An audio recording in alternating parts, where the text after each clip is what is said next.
അമ്മ അവനെ തിരക്കാറുണ്ടോ? എന്നും ചോദിക്കാറുണ്ട്. എന്നും ചോദിക്കാറുണ്ട്. അവനെ കാണണമെന്ന് പറയുന്നു. ഇത്രയൊക്കെ ചെയ്തിട്ടുമോ? ഇത്രയൊക്കെ ചെയ്തിട്ടും അങ്ങനെ ചെയ്യൂല എന്നാണ് ഇപ്പോഴും വിശ്വസിച്ചിരിക്കുന്നത്. ആ കൂട്ടത്തിൽ ഇവനോട് പോയായിരുന്നെങ്കിൽ കുഴപ്പമില്ലായിരുന്നു. ഇത് ഈ ഓർമ്മകളെല്ലാം ഇവന് വേട്ടയിടത്തില്ല. അതെ, ഞാൻ ആഗ്രഹിക്കുന്നത് അവനോട് ചത്തുപോയിരുന്നെങ്കിൽ നമുക്ക് പ്രശ്നമില്ലായിരുന്നു. അപ്പം അങ്ങനെ ഉറങ്ങുമ്പോൾ ഈ 5 പേരുടെ മുഖം മനസ്സിലേക്ക് വരുന്നത് തീർച്ചയായിട്ടും. പ്രത്യേകിച്ച് എൻ്റെ കൊച്ചുമോൻ്റെ ഉമ്മയായിരുന്നു. കൊച്ചുമോൻ്റെ ഉമ്മയായിരുന്നു വലിയ ഇഷ്ടം അല്ലേ? കൊച്ചുമോൻ ജീവനായിരുന്നു. അവനും എൻ്റെ മകൻ തന്നെ, എന്നെ നഷ്ടപ്പെട്ടു പോയ മകനും എൻ്റെ മകൻ, രണ്ടുപേരും ഞാൻ മരണപ്പെട്ടതായിട്ടാണ് കണക്കാക്കുന്നത്. 2 മക്കൾ നഷ്ടപ്പെട്ട ഒരു പിതാവാണ് ഞാൻ.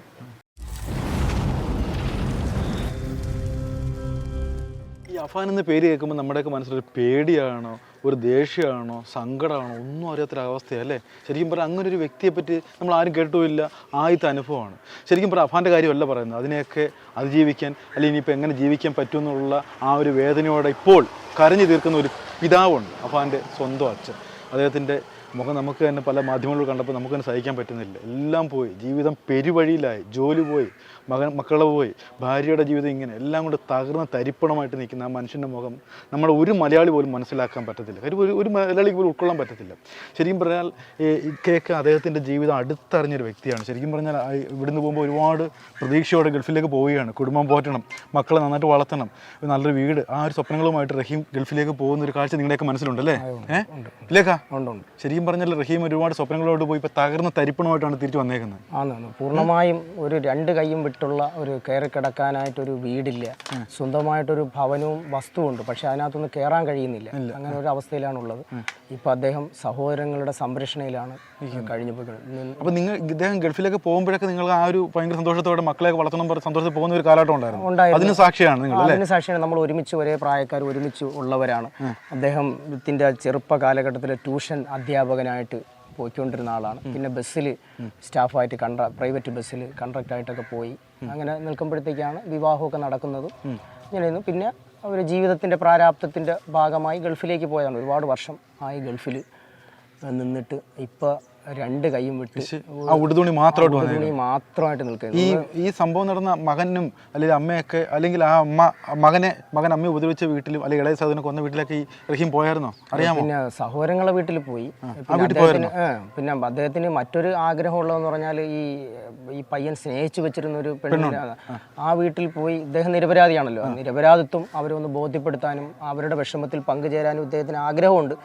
പക്ഷേ നിലവിലത് നടക്കാത്തൊരു സാഹചര്യം, അങ്ങനെ ഒരു ആഗ്രഹം അദ്ദേഹം പ്രകടിപ്പിച്ചിരുന്നു. അത് മാത്രമാണ് ഇപ്പോൾ ആഗ്രഹമുള്ളത്. പിന്നെ ഭാര്യയെ എന്തായാലും സംഭവിച്ചു പോയി. ഭാര്യയെ സംരക്ഷിക്കാൻ കഴിയാത്തൊരവസ്ഥയിലാണുള്ളത്. കാരണം ഒന്ന് കിടക്കാൻ ഒരു വീടില്ല. വാടക വീട് ആണ് അന്വേഷിച്ചുകൊണ്ടിരിക്കുന്നത്. ഇപ്പോൾ ഒരു ആശ്രയ കേന്ദ്രത്തിലാണ് ഭാര്യ. നോർമൽ ജീവിതത്തിലേക്ക് തിരിച്ചു വന്നോ? നോർമലിൽ വന്നുകൊണ്ടിരിക്കും. ഇപ്പോഴും 2-3 പേരുടെ സഹായം ഉണ്ടെങ്കിൽ മാത്രമാണ് അവർക്കൊന്ന് ബാത്റൂമിൽ പോകാനും എടുക്കാനും ഒക്കെ പറ്റുന്നത്. എനിക്കൊരു ആഗ്രഹമുണ്ട്, പുള്ളിയെ ഒന്ന് കാണണം. കാര്യം പുള്ളിയെ ഒരുപാട് ഇപ്പം നമുക്ക് ശല്യപ്പെടുന്നത് തന്നെ ഭയങ്കര മോശമാണ്. എങ്കിലും ഈ അച്ഛൻ്റെ വേദന, ഇനി അദ്ദേഹത്തിന് ഭാവി എന്താവും, അല്ലെ ഇനി എങ്ങനെ ജീവിക്കും, എന്ത് തൊഴിൽ നേടും എന്നൊക്കെ ഉള്ളവരറിയാൻ ഒരു ആകാംക്ഷയുണ്ട്. പുള്ളി എവിടെയാണ് താമസിക്കുന്നത്? അദ്ദേഹം ഉമ്മ മരണപ്പെട്ട് കിടന്ന വീട്ടിലാണ്. ആ വീടിനോട് ചേർന്ന് ഉമ്മാക്ക് വേണ്ടി വെച്ചു കൊടുത്തൊരു വീടുണ്ട്. ആ വീട്ടിൽ കൂടെ ഇപ്പം നിലവിലുള്ളത്. പിന്നെ മറ്റൊരാശ്രയം ഇല്ലാത്തതുകൊണ്ട് അവിടെ കഴിയുന്നു, അവരുടെ സംരക്ഷണം കഴിയുന്നു. അദ്ദേഹത്തിനെ കാണുന്നതിന് എല്ലാവരും വരുന്നുണ്ട്. എല്ലാ ആൾക്കാരും അദ്ദേഹം സഹകരിച്ചുകൊണ്ട് തന്നെ നിൽക്കുന്നത്. എല്ലാത്തിനും സഹകരിക്കട്ടെ. നമുക്ക് എന്തായാലും റഹീമിനെ കാണണം. ഇനി അദ്ദേഹം എന്താണ് ചോദിക്കേണ്ടതെന്ന് എനിക്ക് അറിയത്തില്ല. കാര്യം നമുക്കൊന്നും ചോദ്യമില്ല. അദ്ദേഹം പറയുന്ന എന്താണെന്ന് പോലും അറിയത്തില്ല. എന്തായാലും ഞാൻ ഇക്കയും അദ്ദേഹത്തിൻ്റെ വീട്ടിലോട്ട് പോവുകയാണ്. ഈ വീട് ശരിക്കും പറഞ്ഞാൽ എല്ലാവർക്കും അറിയാം, കുഞ്ഞു വീട്. ഈ വീട്ടിൽ ഒരു ജീവിതം ജനിച്ചു വളർന്ന അവസാനിച്ച വീടാണ്. ഈ വീട്ടിൽ ഒരു ജീവിതങ്ങളുണ്ടായിരുന്നു. അഫാൻ എന്ന് പറയുന്ന വ്യക്തി ജനിച്ചതും വളർന്നതും ഒക്കെ വീട്ടിലാണ്. ആ അച്ഛനാണ് എൻ്റെ മുമ്പിൽ നിൽക്കുന്നത്. ശരിക്കും പറഞ്ഞാൽ അന്നൊക്കെ ഈ വീട്ടിലേക്ക് അഫാൻ്റെ അച്ഛൻ റഹീമിന് ഓടി വരുമ്പോൾ ഒരുപാട് സന്തോഷമായിരുന്നു. അമ്മയെ കാണാം, മകനെ കാണാം, കുടുംബങ്ങളെല്ലാം കാണാമെന്ന് പറഞ്ഞാണ് ഓടി വരുന്നത്. പക്ഷേ ഇന്നിപ്പം റഹീംക വന്നിരിക്കുന്ന സങ്കടത്തോടെയാണ്. കാര്യം ഈ വീടിനെ പറ്റി ഓർക്കുമ്പോൾ അങ്ങോട്ട് നോക്കാൻ പോലും അദ്ദേഹത്തിന് പറ്റുന്നില്ല. അത്രത്തോളം സങ്കടം നിറഞ്ഞ മുഖമായിട്ട് നിൽക്കുവാണ്. അന്നൊക്കെ ഇക്ക വരുമ്പോഴത്തേക്ക് ഈ ജനൽ വഴി ഇങ്ങനെ ഉമ്മ നോക്കൂല്ലേ, മോനെ പറഞ്ഞ് ചോദിക്കൂല്ലേ, ഇവിടെ വന്നിരിക്കുക, വിശേഷങ്ങളൊക്കെ ചോദിക്കുമല്ലേ. ഭയങ്കര വിഷമത്തിലിരിക്കുവാണ്. കാരണം ഇത്രത്തോളം സങ്കടമാണ്.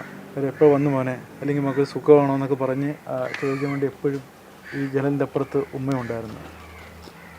ഇവിടെയൊക്കെ ശരിക്കും പറഞ്ഞാൽ 4-5 വയസ്സ് വരെ, അല്ലെങ്കിൽ നല്ല വർഷം വരെ ഒപ്പം ജനിച്ചു വളർന്ന വീടല്ലേ. നല്ല സമയം ഇവിടെ തന്നെയാണ് ചിലവായിരിക്കുന്നത്. കൂടുതൽ സമയം സ്വന്തം വീടിനേക്കാൾ ഇവിടെ ഒരുപാട്. എത്ര വർഷങ്ങളാണ് ഇവിടെ താമസിച്ചിട്ടുണ്ടാവും? ഞാൻ വന്നാൽ മിക്കവാറും ഞാൻ രാവിലെ ഇങ്ങി വരും. രാവിലെ വന്ന് വൈകുന്നേരം തിരിച്ചു പോകും. ചിലപ്പോൾ രാത്രി ഇവിടെ തങ്ങും. ഇളയ മോൻ രീതിയിൽ ഉമ്മയ്ക്ക് വലിയ ഇഷ്ടമായിരുന്നു. അതെ. ഇത്ര 11 മക്കളല്ലേ? ഏറ്റവും കൂടുതൽ വാത്സല്യം ഉള്ളത് ഞാനായിരുന്നു. അതുപോലെ എൻ്റെ മക്കളെ ആ മക്കളെ അഫാന് പ്രത്യേകിച്ച് ഇഷ്ടം. പ്രത്യേകിച്ച് രണ്ടുപേരും എൻ്റെ മക്കളെ ഇഷ്ടമായിരുന്നു. വലിയ വാത്സല്യത്തോട് വളർത്തിയത്. ഇളയ മകൻ എന്ന രീതിയിൽ അതെ. എല്ലാം കൊടുക്കുമായിരുന്നു അല്ലേ? ചോദിച്ചാലും അവസാനം ആ അമ്മയുടെ മാലയും പറിച്ച് കൊലപ്പെടുത്തിയ ശേഷമാണ് മകൻ എല്ലാം ക്രൂരത്വം ചെയ്യുന്നത്. അതെ തന്നെ. ഇവിടെ വെച്ച് അവസാനം അതെ അതെ. ആ മുറി വെച്ചാണ് സംഭവം. ഇവിടെ സംഭവിക്കുന്നത് അതിനകത്തൊരു മുറിയുണ്ട്. ഇരുട്ടല്ലേ ഇവിടെ? അവന് ചോറെടുക്കാൻ എന്തോ അങ്ങോട്ട് നിന്ന സമയത്താണ് അമ്മ അടിച്ചെന്നാണ് ഞാൻ അറിഞ്ഞത്. അവനെന്തോ ആരെടുക്കാൻ പോയ സമയത്താണ് ഇങ്ങനെ ചെയ്തതെന്നാണ് പറയുന്നത്. ഈ മറ്റുള്ള മരണം നടന്ന വീടുകളിലൊക്കെ പോയിട്ടുണ്ടോ? ഞാൻ എൻ്റെ വീട് ഒഴിച്ച് ബാക്കിയെല്ലായിടത്തും പോയി. മറ്റു സഹോദരൻ്റെ വീട്ടിലൊക്കെ പോയിട്ടുണ്ട്. സ്വന്തം വീട്ടിൽ പോയിട്ടില്ല. സ്വന്തം വീട്ടിൽ പോയിട്ടില്ല. അതിനുള്ള ഒരു ധൈര്യമില്ല. ഇല്ല, അതിപ്പോൾ പോലീസിൻ്റെ ഇതിലാണ് തുറന്നു നിന്നിട്ടില്ല, അതുകൊണ്ട് പോയിട്ടില്ല. എന്നാലും അങ്ങോട്ട് പോകേണ്ട ധൈര്യക്കുറവല്ല, അവിടെ ചെല്ലുമ്പോൾ നമ്മുടെ ആ ഓർമ്മകളൊക്കെ അലട്ടും. അതുകൊണ്ട് ഇപ്പം ഈ ഇങ്ങനെ കേരളം നമ്മളൊക്കെ നടുങ്ങി വിറയ്ക്കുകയാണ്. ഒരു ഉച്ച സമയത്ത് ടി വിയിലെല്ലാം എഴുതി കാണിക്കുകയാണ് തിരുവനന്തപുരത്ത് 5 പേരെ കൂട്ടക്കൊല ചെയ്ത ഒരു സംഭവം കേൾക്കുകയാണ്. ഇത് എപ്പോഴാണ് ഇക്ക അറിയുന്നപ്പോഴായിരുന്നു?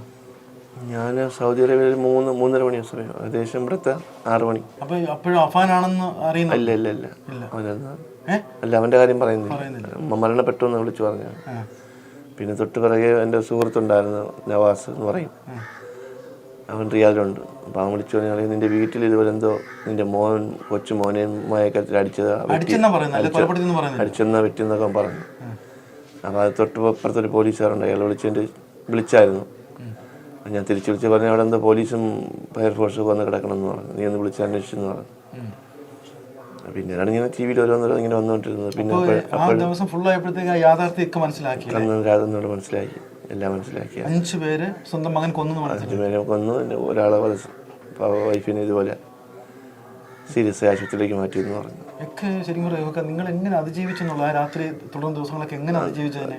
അതിജീവിച്ച് നമുക്ക് പിന്നെ എന്ത് ചെയ്യുമെന്ന് ഒരു എത്തുമ്പോഴില്ല, ആകെ മനോനിൽ തെറ്റിയൊരു അവസ്ഥയിലേക്ക് പോകുമായിരുന്നു. അപ്പോൾ നിങ്ങളുടെ എപ്പോഴും ആൾക്കാർ കൂടെ ഉണ്ട്. പിന്നെ അവിടുത്തെ സാമൂഹിക പ്രവർത്തകരെല്ലാം അപ്പോഴേ അവിടെ എത്തി.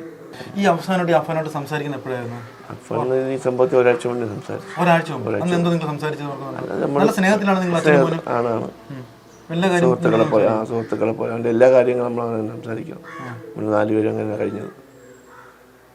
വിരമിക്കുന്ന കാര്യങ്ങളെ കുറിച്ചാണ് സംസാരിച്ചത്. ഇവൻ അത്രയും പക്വതയുള്ളൊരുത്തനാണ്. കാര്യം എന്ന് പറഞ്ഞാൽ പുറത്തറിയുന്നത് ഈ കടബാധ്യതയിലെ 23 വയസ്സുകാരനായ പയ്യന്റെ ചുമലിലേക്ക് വന്ന് അവൻ മാനസികമായിട്ട് തളർച്ചയുണ്ടായെന്നൊക്കെ പറഞ്ഞു. അത്രയും പക്വതയുണ്ട്. അവന് അങ്ങനെയുള്ള കടബാധ്യതകളൊന്നുമില്ല. കടബാധ്യതയൊന്നും അങ്ങനെയില്ല. ഞാനിപ്പോൾ വന്നതിന് ശേഷം ഇത്രയും കടബാധ്യത ഉണ്ടെന്ന് ഞാൻ അറിയുന്നത് തന്നെ. എന്നെ ഒന്നും അറിയിച്ചിട്ടില്ല. എനിക്കവിടെ കുറച്ച് കടബാധ്യത ഉണ്ടായിരുന്നു, ഞാൻ പറഞ്ഞിട്ടുണ്ടായിരുന്നു. അപ്പോൾ അവൻ പറഞ്ഞതുപോലെ അപ്പോൾ നമുക്ക് വീടും വരണം വിൽക്കുക, എന്നിട്ട് നമുക്ക് വേറെ പോയി ഒരു വീടും നമുക്ക് വാങ്ങിച്ച് നമുക്ക് നല്ല അന്തസ്സായിട്ട് ബാധ്യത ഇല്ലാതെ കഴിയാമെന്ന് പറഞ്ഞതായിരുന്നു. അവൻ തന്നെ മുന്നിട്ട് ഇറങ്ങിയതും പല ആൾക്കാരെ ബ്രോക്കർമാരോട് പറയുന്നതും പല ആൾക്കാരെയും കൊണ്ടുവന്നൊക്കെ നോക്കി. പക്ഷേ കച്ചവടം നടന്നില്ല. കടബാധ്യത വരേണ്ട കാര്യം എന്താണ്?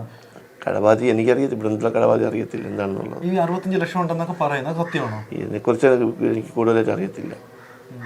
ഒരു കുടുംബസ്ഥനാണ്, ഇത് അന്വേഷിക്കേണ്ട ബാധ്യത ഇല്ല. എനിക്കറിയത്തില്ലായിരുന്നല്ലോ, എന്നോടൊന്നും പറഞ്ഞിട്ടില്ല. ഇത്രയും ബാധ്യത ഉണ്ടെന്ന് എന്നോട് പറഞ്ഞിട്ടില്ല. ഈ ബാധ്യതയെ കുറിച്ച് എന്നോട് പറഞ്ഞിട്ടില്ല. കുറച്ചൊക്കെ ബാധ്യത ഉള്ളത് എനിക്കറിയാം. ബാങ്കിലെ കുറച്ച് ബാധ്യതയും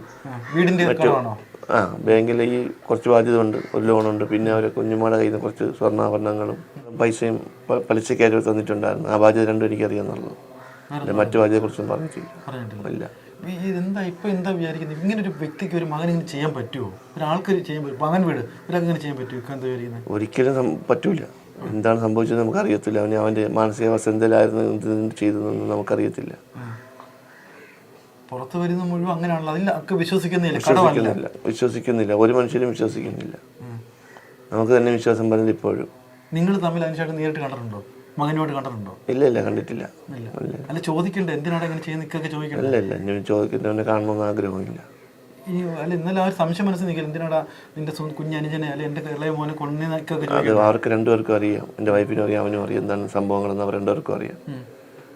ഇതൊന്ന് റെഡിയായി വന്നിട്ട് പോലീസ് ചോദ്യം ചെയ്യുമ്പോൾ എന്താണെന്ന് വെച്ചാൽ നമുക്ക് ക്രമേണ അറിയാൻ പറ്റുമായിരിക്കും. ഭാര്യ വളരെ ക്രിട്ടിക്കൽ സ്റ്റേജിൽ നിന്നും കുറച്ച് രക്ഷപ്പെട്ട് മാറി നിൽക്കുകയാണ്. ഭാര്യയോട് ചോദിച്ചായിരുന്നോ എന്താ സംഭവിച്ചെന്നോ? ചോദിച്ചപ്പോൾ ഞാൻ തന്നെയാണ് ധരിപ്പിച്ച കാര്യം, മരണങ്ങളെല്ലാം ഞാൻ തന്നെയാണ് പറഞ്ഞത്. അപ്പോൾ ഇപ്പോഴും വിശ്വാസമില്ല, അങ്ങനെ ഒരിക്കലും ചെയ്യത്തില്ല എന്ന് പറയണം. ഈ ബുദ്ധിക്കോ അല്ലെങ്കിൽ മാനസികമായിട്ട് എന്തെങ്കിലും പ്രശ്നമുള്ളതാണ്? ഇല്ല, ഒരു കുഴപ്പമില്ല. നല്ല മിടുക്കനായ പയ്യനാണ്. ഒരു ബുദ്ധിക്കോ മറ്റു പ്രശ്നങ്ങളോ ഒന്നുമില്ല. ഈ ജോലിക്ക് പിന്നെ എന്താ പുള്ളി പഠിച്ച് ജോലി നടാത്ത എന്തായിരുന്നു? അവന് ഗൾഫിൽ പോകണമെന്നുള്ള ആഗ്രഹമായിരുന്നു.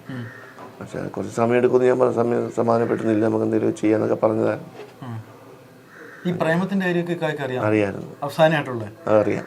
അത് ഇപ്പം പറഞ്ഞായിരുന്നോ? അല്ല, എൻ്റെ ഇവിടെ ബന്ധത്തിലുള്ള ഒരാൾ പിന്നെ പറഞ്ഞതാണ്. അപ്പോൾ ഞാൻ അന്വേഷിച്ചപ്പോൾ അവനോട് ചോദിക്കുകയും ചെയ്തു. അപ്പോൾ അങ്ങനെയൊന്നുമില്ല, അപ്പം ഉമ്മ ചുമ്മാ പറയണമെന്നൊക്കെ പറഞ്ഞു. അങ്ങനെ എൻ്റെ കൊച്ചുമോനെ ഞാൻ ചോദിച്ചു പറഞ്ഞു, അല്ല അപ്പോൾ കാക്ക കള്ളം പറയണതാണ്. ഞാൻ പറഞ്ഞു ഫോട്ടോ ഇൻസ്റ്റാഗ്രാമിൽ ഫോട്ടോയുടെ കൊണ്ട് ഞാൻ അയച്ചു തരാമെന്ന് അയച്ചു തന്ന് ഞാൻ കാണുകയൊക്കെ ചെയ്തു. എന്നിട്ട് ഞാൻ എൻ്റെ പറഞ്ഞ ഇഷ്ടമാണെന്ന് പറഞ്ഞാൽ അതാണ് ഇതാണ് കാര്യങ്ങൾ പറഞ്ഞത്. അപ്പോൾ ഞാൻ പറഞ്ഞു 27 വയസ്സൊക്കെ ആവണം, നിനക്ക് സ്വന്തമായ നിലയിൽ പോകണം, ഒരു തൊഴിൽ വേണം, അതൊക്കെ എന്നിട്ട് നമുക്ക് എന്താ വെച്ചാൽ നിൻ്റെ ഇഷ്ടമാണെങ്കിൽ നമുക്കത് ചെയ്യാം എന്ന് വിവാഹം നടത്തി തരാമെന്ന് ഞാൻ പറഞ്ഞായിരുന്നു. അത്രയും വരെയൊക്കെ ഉറപ്പ് കൊടുത്തു. അങ്ങനെ ഒരു ബുദ്ധിമുട്ട് പോലും ഇല്ല, അവൻ്റെ ഇഷ്ടത്തിന്. അതെ, അവൻ്റെ ഇഷ്ടത്തിന് തന്നെയാണ് ഞാൻ നിന്നത്. ഇവന് എന്തെങ്കിലും പൈസ അയച്ചു കൊടുക്കും ഗൾഫിൽ നിന്നല്ലോ? വീട്ടിലെ ആവശ്യങ്ങൾക്കുള്ള പൈസ ഞാൻ 2 വൈഫിൻ്റെ പേർക്കും അവൻ്റെ പേർക്കൊക്കെ തന്നെയാണ് അയച്ചു കൊടുത്തിട്ടുണ്ട്. വീട്ടിലെ കാര്യത്തിൽ ഒന്നും മുടക്കം വരുത്തില്ല? ഇല്ല. ഇപ്പോൾ 2-2.5 മാസം കൊണ്ട് ഞാൻ പൈസ അയക്കാൻ പറ്റാത്ത സാഹചര്യം കൊണ്ട് അയച്ചു കൊടുത്തിട്ടില്ല. അതുപോലെ ഞാൻ വീട്ടിൽ ചെല്ലേണ്ട ഇല്ലെങ്കിൽ വീട്ടിൽ ചെല്ലേണ്ട പൈസ ഒപ്പിച്ച് കൊടുക്കുമായിരുന്നു. ഇത് 1 മാസം അയച്ചതിന് പിറ്റേ മാസം ചേർത്ത് അയച്ചു കൊടുക്കുമായിരുന്നു. ഇതിപ്പം ഇവിടുത്തെ ഇക്കയുടെ അമ്മ, സ്വന്തം അമ്മയാണ് ഒരാൾ. ഈ അമ്മയുടെ അടുത്ത വൈരാഗ്യം വരേണ്ട കാര്യം എന്തായിരിക്കും? അമ്മ കൃത്യമായിട്ട് എല്ലാ കാര്യങ്ങളും പൈസയായിട്ട് സ്വർണ്ണമായിട്ട് കൊടുക്കുന്ന ആളല്ലേ? എന്താണ് വൈരാഗ്യം എന്ന് വെച്ചാൽ ഇപ്പോൾ എനിക്കൊന്നും അതിനെക്കുറിച്ച് അറിയത്തില്ല, അതിനെക്കുറിച്ച് ഒരു സൂചനയില്ല. എന്തിനാ ചെയ്തതെന്ന് വെച്ചാൽ അതും അറിയത്തില്ല. അമ്മയായിട്ടൊക്കെ നല്ല ഇതായിരുന്നു. അമ്മ വന്നാലും എന്തെങ്കിലുമൊക്കെ കൊടുക്കുമായിരുന്നു. ഇവൻ പറയുന്ന ന്യായീകരണം എന്താ വെച്ചാൽ ഇവന് ഏറ്റവും കൂടുതൽ ഇഷ്ടമാണ് കുഞ്ഞനുജനെ, അമ്മ, അഫ്സാന. ആ ഒരു കാരണമാണ് പറയുന്നത്. അതുകൊണ്ടാണ് ഈ 3 പേരെ കൊലപ്പെടുത്തിയത്. ഇക്കതിനോട് യോജിക്കുന്നുണ്ടോ? എനിക്കതിനെക്കുറിച്ച് അറിയത്തില്ല. പിന്നെ അത് അങ്ങനെ ചെയ്തില്ലെങ്കിൽ പിന്നെ ബാക്കി ഉമ്മയൊക്കെ എന്തിനു കൊലപ്പെടുത്തണവൻ? ഉമ്മയെ എൻ്റെ ജ്യേഷ്ഠത്തെ കൊലപ്പെടുത്തുന്നതിനാണ്. അനിയനെ വലിയ ഇഷ്ടമായിരുന്നു. കുഞ്ഞുപോലെല്ലാം കൊണ്ട് നടക്കുന്നത്. അതെ. എന്നെ വാപ്പ ഇല്ലെങ്കിൽ വാപ്പ പോലെ കൊണ്ടു നടന്ന ആളാണ്. അവൻ എന്തിനു ചെയ്തെന്ന് വെച്ചാൽ അതൊന്നും നമുക്ക് അറിയത്തില്ല. ഞാനില്ലെങ്കിൽ എൻ്റെ കുറവ് അറിയിച്ചിട്ടില്ല. വാപ്പ ഇല്ലെങ്കിലും അവനെ ഇപ്പം ഇങ്ങോട്ട് എവിടെ പോയി കൊണ്ടുപോകും, ആഹാരം ഇഷ്ടപ്പെട്ട ആഹാരം വാങ്ങിച്ച് കൊടുക്കും, എല്ലാമൊക്കെ ചെയ്തത് തന്നെ അവൻ. അല്ല, ഇത്രയൊക്കെ ഇവനോടൊക്കെ വലിയ ഇഷ്ടം. ഇവൻ അനുഭവിക്കുന്ന മാനസികാവസ്ഥയെ പറ്റി ഒക്കെ ചിന്തിച്ചിട്ടുണ്ടോ? ഇവൻ ആ കൂട്ടത്തിൽ ഇവനോട് പോയായിരുന്നെങ്കിൽ കുഴപ്പമില്ലായിരുന്നു. ഇത് ഈ ഓർമ്മകളെല്ലാം ഇവന് വേട്ടയിടത്തില്ല. അതെ, ഞാൻ ആഗ്രഹിക്കുന്നത് അവനോടൊക്കെ ചത്തുപോയിരുന്നെങ്കിൽ നമുക്ക് പ്രശ്നമില്ലായിരുന്നു. അപ്പം അങ്ങനെ മരിച്ചു കൊടുത്ത് 2 പേരും മരിച്ചു എന്ന് കണക്കാക്കാമായിരുന്നു. ഇക്കാതാണ് ആഗ്രഹിക്കുന്നത്. അവനും കൂടെ മരിച്ചാൽ മതി. അതെ, 2 ആൾ നഷ്ടപ്പെട്ടു, ഞങ്ങൾ മക്കളില്ലാത്ത അവസ്ഥയായി, അതുപോലെ കണക്കാക്കാമായിരുന്നു. ഇപ്പം ശരിക്കും പറഞ്ഞാൽ ഇക്ക പരിപാടിയായി സ്വന്തം വീട്ടിൽ പോലും കയറാൻ. അതെ. അല്ലെങ്കിൽ ദുരന്തം നടന്ന വീട്ടിലോട്ട് പോയായിരുന്നോ? വീട്ടിൽ ഞാൻ പോയില്ല. എൻ്റെ തൊട്ടിപ്പുറത്തുള്ള വീട്ടിൽ ഞാൻ പോയായിരുന്നു. എൻ്റെ അയൽവക്കത്തെ വീട്ടിൽ ഞാൻ പോയി. വീട്ടിലോട്ട് ഞാൻ പോയിട്ടില്ല. ഞാൻ അങ്ങോട്ട് പോകുന്നില്ലേ? ഇല്ല. ആ വീടിൻ്റെ അവസ്ഥ എന്താ? ഇനിയിപ്പം ഒരു ഇതായിട്ട് കിടക്കട്ടെന്നോ അതോ വിൽക്കുകയൊക്കെ വേണ്ട? എന്തെങ്കിലും ചെയ്യണം. കുറച്ചൊക്കെ കഴിഞ്ഞ് പോലീസിൻ്റെ അന്വേഷണം കഴിഞ്ഞ ശേഷം എന്തെങ്കിലുമൊക്കെ ചെയ്യണം. നിങ്ങളോടിപ്പം ഈ അച്ഛനോടോ അല്ലെങ്കിൽ ഷെമിയോട് ഭാര്യയോടൊക്കെ ഒരു ദേഷ്യം നാട്ടുകാർക്കുണ്ടോ? ഈ മകനെ സൃഷ്ടിച്ചു വിട്ടവരുടെ ദേഷ്യം സ്വാഭാവികമായിട്ടും ഉണ്ടാവണമല്ലോ. അങ്ങനെ ഉണ്ടാവും. ജന്മം നൽകിയവരോട് എന്നോട് ചില പ്രദേശം ഉള്ള ആൾക്കാർ കാണും, അത് സ്വാഭാവികമാണ്. ഇപ്പം ചിന്തിക്കുന്നുണ്ട് ഇങ്ങനെ ഒരു മകൻ വേണ്ടായിരുന്നു ചിന്തിക്കുന്നുണ്ടോ? മക്കൾ വേണ്ടെന്ന് ഒരു രക്ഷത്തോളം ചിന്തിക്കത്തില്ല. പക്ഷെ ഇങ്ങനെ വഴിതെറ്റി പോയതൊക്കെ ആയതുകൊണ്ട് അവനെ അത്രയും പൊന്നുപോലല്ലേ വളർത്തിയത്. അവൻ്റെ ആവശ്യങ്ങളെല്ലാം പഠിപ്പിച്ച് മിടുക്കനാക്കിയല്ലേ? അവൻ്റെ എല്ലാ ആവശ്യങ്ങളും സാധിച്ചു കൊടുത്തിട്ടുണ്ട്. ഒരു പക്ഷേ നാട്ടിലുണ്ടായിരുന്നെങ്കിൽ അല്ലെങ്കിൽ ആ സമയത്ത് പോലെ നിക്കായും കൂടെ കൊലപ്പെടുത്തുന്നു തോന്നുന്നുണ്ടോ? അതിനെക്കുറിച്ചൊന്നും എനിക്കൊന്നും സംഭവിക്കുമായിരിക്കാം. അവനെ അപ്പോഴെന്താണ് തോന്നുന്നത് നമുക്കറിയത്തില്ലല്ലോ. എൻ്റെ കൊച്ചുമോനെ കൊന്ന സ്ഥിതിക്ക് ഞാനുണ്ടെങ്കിലും അപ്പോൾ സാഹചര്യം ചെയ്യുമായിരിക്കും. ഈ ബാക്കി 2 പേരുടെ കൊലപ്പെടുത്താനുള്ള മാനസികാവസ്ഥയിലുള്ള ആളാന്നൊക്കെ പറയുന്നത് അതൊക്കെ എത്രത്തോളം ഒരു വൈരാഗ്യം മനസ്സിന് ഇനിയും കാണുമായിരിക്കുമോ? ആയിരിക്കും ചിലപ്പോൾ. അതിനെക്കുറിച്ചൊന്നും എനിക്ക് വലിയ ഞാൻ കണ്ടിട്ടില്ല. എൻ്റെ ഡീറ്റെയിൽസ് അതിനെക്കുറിച്ചൊന്നും എനിക്ക് അറിയത്തുമില്ല. ഇനിയിപ്പോൾ ഇക്കയുടെ ഭാവി എന്താ? ഇനിയിപ്പോൾ തിരിച്ച് ഗൾഫിലേക്ക് പോകുന്നുണ്ടോ? ഇല്ല, ഇനി ഇവിടെ നിന്നൊരു പോക്കിനെങ്കിൽ ഞാൻ ഇല്ല. കാര്യം സുഖമെല്ലാം കിടക്കുന്ന അലങ്കാരത്തിൽ പോകാൻ പറ്റില്ല. ചികിത്സയും കാര്യങ്ങളും മറ്റു കാര്യങ്ങളൊക്കെ ഉണ്ട്. ഇപ്പോഴും ആ മകനോട് ദേഷ്യമുണ്ടോ? ഈ സ്വന്തം അമ്മയ്ക്ക് അഫാനോട് ദേഷ്യമുണ്ടോ? എന്താണ് അവനെ പറ്റിയുള്ള ചിന്ത? അല്ല, അവനെന്താണോ ചെയ്ത ശിക്ഷയ്ക്ക് അനുഭവിക്കണം. അതല്ല, അമ്മ അവനെ തിരക്കാറുണ്ടോ? എന്നും ചോദിക്കാറുണ്ട്. അവനെ കാണണമെന്ന് പറയുന്നു. ഇത്രയൊക്കെ ചെയ്തിട്ടും അങ്ങനെ ചെയ്യൂല എന്നാണ് ഇപ്പോഴും വിശ്വസിച്ചിരിക്കുന്നത്. ഇപ്പം അങ്ങനെ ഒരു പാറ്റയെ പോലും കൊല്ലാൻ പാറ്റയെ കണ്ട പേടിക്കുന്നു, അങ്ങനെ കൊല്ലുമെന്നാണ് ചോദിക്കുന്നത്. അതാണ് അമ്മയുടെ മനസ്സല്ലേ? പക്ഷെ അച്ഛന് നേരെ തിരിച്ചാ. അവനെ കാണണ്ടെന്നാ പറഞ്ഞു. നീ കാണണ്ടല്ലോ. അമ്മയ്ക്ക് കാണണമെന്ന് പറഞ്ഞ കൊണ്ടുവരും, കാണിക്കോ? ഞാൻ കൊണ്ടുപോകത്തില്ല. അല്ല, ഭാര്യ പറഞ്ഞ് നിരുത്സാഹപ്പെടുത്തോ? കണ്ടാ പറയോ? ഞാൻ അത്ര എനിക്ക് പറയാൻ പറ്റുള്ളൂ. കാണണ്ടെന്ന് തന്നെ പറയും. കാണണമെന്ന് പറഞ്ഞാൽ എന്തെങ്കിലും മറ്റു മാർഗത്തിൽ പോയി കാണാൻ ഞാൻ കൊണ്ടുപോകില്ല. അല്ലെങ്കിൽ പോലീസ് ഉദ്യോഗസ്ഥരാണ് കൊണ്ട് കാണിക്കുക, മറ്റെന്തെങ്കിലും ചെയ്യണമല്ലേ ഞാൻ എൻ്റെ പുറകെ പോകാൻ ആഗ്രഹിക്കുന്നില്ല.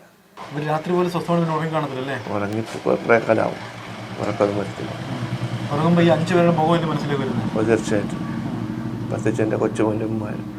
കൊച്ചുമോൻ്റെ ഉമ്മയായിരുന്നു വലിയ ഇഷ്ടം അല്ലേ? കൊച്ചുമോൻ്റെ ജീവനായിരുന്നു. പക്ഷെ എന്തായാലും ഇനിയിപ്പം ഒക്കെ വേണം, ഭാര്യയായാലും ഒരു ജീവിതം കെട്ടിപ്പിടിക്കി കൊണ്ടുപോകാൻ മനസ്സ് ധൈര്യം ഉണ്ടാക്കിയല്ലേ പറ്റത്തുള്ളൂ. മനസ്സിപ്പിക്കാൻ ധൈര്യപ്പെട്ടൊന്നും ചില സമയങ്ങളിൽ പതറിപ്പോകാറുണ്ട്. ചില സമയങ്ങളിൽ പിടിച്ച് നിൽക്കുന്നു എന്നുള്ളതേ ഉള്ളൂ. ആഹാരമൊക്കെ കഴിക്കാൻ പറ്റാത്തൊരവസ്ഥയല്ലേ? ആഹാരം ഇങ്ങനെ കഴിക്കുന്നത് നോമ്പാവുകൊണ്ട് പിന്നെ നോമ്പ് പൊയ്ക്കൊണ്ടിരിക്കുന്നു. ബന്ധുക്കൾക്കിടയിലൊക്കെ ഒരു വല്ലാത്തൊരു പറച്ചിൽ കാണുമായിരിക്കും അല്ലേ? എന്തായാലും മകനല്ലേ, നിങ്ങൾക്ക് ആ കുറ്റപ്പെടുത്തൽ ഇക്കായ്ക്കും കാണുമായിരിക്കും. ഉണ്ട്. എന്നോട് ആരും ചോദിക്കാറില്ല, ഒന്നും പറയാറില്ല. അവർ സഹോദരങ്ങളെല്ലാം എന്നെ സംരക്ഷിക്കുന്നുണ്ട്. അവരോടൊപ്പം ഇപ്പം ഞാൻ ഉള്ളത്. അവരെല്ലാം സഹോദരങ്ങളെല്ലാം എനിക്കൊപ്പം ഉണ്ട്. പിന്നെ കേരളത്തിലെ ജനസമൂഹം മൊത്തം എന്നോടൊപ്പം ഉണ്ടെന്ന് ഞാൻ വിശ്വസിക്കും. ഉറപ്പായിട്ടുണ്ട്. ഞങ്ങൾ കേരള സമൂഹം മുഴുവനായിട്ടുണ്ട്. നിങ്ങളോടൊന്നും യാതൊരു ബന്ധമില്ലാത്ത മറ്റൊരു കുടുംബം ഇതേ അവസ്ഥയിൽ കിടക്കുകയാണ്. ആ കൊച്ചിൻ്റെ പറ്റിയുള്ള ഭാവി ആ കുടുംബത്തെ പോയി കാണണം, സമാധാനിപ്പിക്കാൻ തോന്നുന്നുണ്ടോ?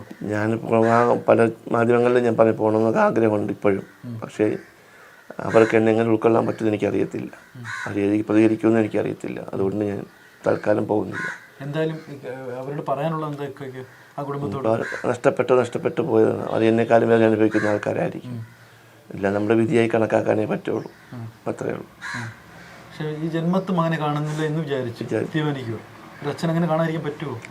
ജനിപ്പിച്ച മകനല്ലേ? കാണണ്ട, കാണണമെന്നൊരാഗ്രഹം എനിക്കില്ല. അവനെക്കാളും അവൻ എൻ്റെ മകൻ തന്നെ, എന്നെ നഷ്ടപ്പെട്ടു പോയ മകനും എൻ്റെ മകൻ രണ്ടുപേരും ഞാൻ മരണപ്പെട്ടതായിട്ടാണ് കണക്കാക്കുന്നത്. 2 മക്കൾ നഷ്ടപ്പെട്ട ഒരു പിതാവാണ് ഞാൻ. ശരിക്കും പറഞ്ഞ് ഇങ്ങനൊരു നിലപാടെടുക്കുന്ന ഒരു ആദ്യത്തെ പിതാവായിരിക്കും അല്ലേ? കാര്യം ക്ഷമിക്കാം, അല്ലെങ്കിൽ അവൻ്റെ ബുദ്ധിമോശം എന്ന് ചിന്തിക്കുന്നൊരവസ്ഥയിൽ പുള്ളി പറയുകയാണെങ്കിൽ മകനെ കാണണ്ടെന്ന് പറയുമ്പോൾ അദ്ദേഹത്തിന് ഉള്ളിലുള്ള ഒരു വിഷമോ സങ്കടം എത്രത്തോളമായിരിക്കും അല്ലേ? നിലവിലുള്ള ഒരു അവസ്ഥ അനുസരിച്ച് പിതാവിന് അങ്ങനെ ഒരു തീരുമാനം എടുക്കാൻ കഴിയുള്ളൂ. ആരായാലും അങ്ങനെ പറ്റുള്ളൂ. കാലപ്പഴക്കം അനുസരിച്ച് അതിൽ മാറ്റം വരുമോ എന്ന് നമുക്ക് അറിയാൻ കഴിയില്ല. അങ്ങനെ മാറ്റം വരട്ടെ, സംഭവിച്ചു, മകനാണല്ലോ. ഒരു പിതാവിന് അല്ലെങ്കിൽ ഒരു നാട്ടുകാർക്ക് ഈ നിലപാടല്ലേ ശരി? കാലപ്പഴക്കം അനുസരിച്ചേ മാറ്റം വരുള്ളൂ, നിലവിൽ മാറില്ല. കാരണം നമുക്ക് ഉൾക്കൊള്ളാം. അതിൽ 5 പേര് മരണപ്പെട്ടതിൽ 4 പേര് ഒരു രക്തത്തിൽപ്പെട്ടവരാണ്. ഈ പ്രതിയാക്കപ്പെട്ടിരിക്കുന്നവൻ്റെ രക്തത്തിൽപ്പെട്ടവരാണ്. മറ്റത് മാത്രമാണ് ഒരു അന്യ ഇതിൽ വന്നിട്ടുള്ളത്. പിന്നെ പിതാവ് എങ്ങനെ ഉൾക്കൊള്ളും? ഈ തെളിവെടുപ്പിന് വേണ്ടി കൊണ്ടുവന്നപ്പോൾ കണ്ടായിരുന്നു? തെളിവെടുപ്പിന് കൊണ്ടുവന്നപ്പോൾ കണ്ടിരുന്നു. അയാളുടെ മുഖത്ത് എന്തെങ്കിലും പശ്ചാത്തലം വീട്ടിൽ കയറി അങ്ങനെ ഒരു സംഘർഷം അവൻ്റെ മുഖത്ത് ഞാൻ കണ്ടിട്ടില്ല. ഒരു സാധാ വളരെ കൂളായിട്ട് നിൽക്കുന്ന ഒരു അവസ്ഥ. ശരിയാണെന്ന് നിലപാട് തന്നെ നിൽക്കുക. അതാകാം മുഖം, നമ്മളങ്ങനെ സംശയിക്കപ്പെടുന്നു. കാരണം സാധാരണ ഒരു വീട്ടിൽ കൊലപാതകം നടക്കുന്നത് നമ്മൾ കണ്ടിട്ടുണ്ട്. ഒന്ന് ഈ ഭാര്യയെ കൊല്ലുമ്പോൾ ഭർത്താവ് വരും, ഭർത്താവിനെ ആ വീട്ടിൽ വെച്ചിട്ടാണ് സംഭവം. ഇത് ഒരു 3-4 മണിക്കൂറിൻ്റെ ഇടയിൽ ഒരു 60 കിലോമീറ്റർ ചുറ്റളവിൽ ഓരോരുത്തരെയും മരണപ്പെട്ട് കിടക്കുകയാണെന്ന് അറിഞ്ഞിട്ട് തന്നെ അടുത്ത ആളിനെ ഇങ്ങനെ ചെയ്യണമെങ്കിൽ ആ മാനസികാവസ്ഥ എന്താണ്, അല്ലെങ്കിൽ എന്താണ് നമുക്ക് മറ്റ് നടന്നിട്ടുള്ളതെല്ലാം ഒരു വീട്ടിലാണ് നടക്കുന്നത്. ഇത് പല വീടുകളിൽ 60ഓളം കിലോമീറ്റർ സഞ്ചരിച്ച് ഇതിൻ്റെ ഇടയിൽ അദ്ദേഹം ഭക്ഷണം കഴിക്കുന്നു.